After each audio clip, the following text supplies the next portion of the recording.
बिस्मिल्लाहिर्रहमानिर्रहीम। अस्सलाम वालेकुम, मैं हूँ रबिया और आप देख रहे हैं मेरा YouTube channel kitchen with Rabia. तो आते हैं अपनी रेसिपी की जानिब। इससे पहले अगर आपने अभी तक हमारा यूट्यूब चैनल सब्सक्राइब नहीं किया तो इसको सब्सक्राइब करें, बेल आइकन को प्रेस करें ताकि आपको हमारी आने वाली हर नई वीडियो का नोटिफिकेशन सबसे पहले मिल सके। गाइस, अगर आपको हमारी वीडियो पसंद आए तो इसको लाइक करें, शेयर करें और हमें कमेंट करें। आज हम जो रेसिपी तैयार करेंगे है potato noodles sticks. Potato noodles sticks के लिए हमें जो इंग्रेडिएंट्स चाहिए, इसमें है 4 अदद आलू जो हमने ऑलरेडी बॉईल करके मैश कर लिए थे, 1 चॉप किया हुआ प्याज, सब्ज मिर्च, मैगी मसाला, मैदा, कॉर्नफ्लोर, ऑयल या घी यूज कर सकते हैं आप, 2 पैक नूडल्स के जिनको हमने पहले ही तोड़ के रख लिया था, नमक, काली मिर्च और कुटी हुई लाल मिर्च।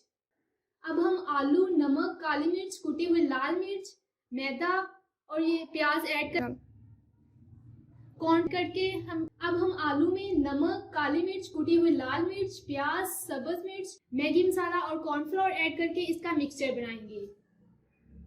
जी तो हमारा मिक्सचर रेडी है, अब हम इसकी कोटिंग करेंगे।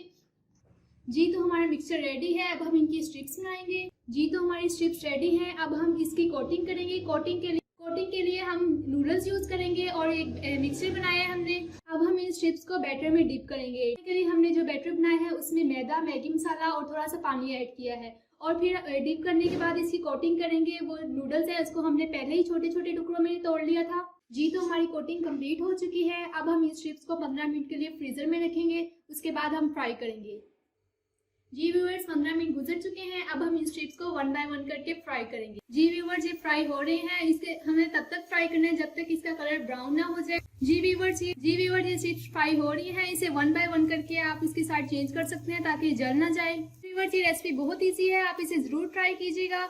इंशाल्लाह आपको ये रेसिपी जरूर पसंद आएगी। और मुझे तब इसके एक से तोड़ के दिखाते हैं, आप देख सकते हैं कि किस कदर क्रिस्पी बनी। आप देख सकते हैं कि हमारी रेसिपी बिल्कुल रेडी है। जी आप देख सकते हैं ये किस कदर सॉफ्ट और क्रिस्पी बनी है। आप इसे जरूर ट्राई करें, हमें कमेंट बॉक्स में बताएं कि आपको हमारी रेसिपी कैसी लगी। इंशाल्लाह मिलते हैं नेक्स्ट वीडियो में, तब तक के लिए अल्लाह हाफ़िज़।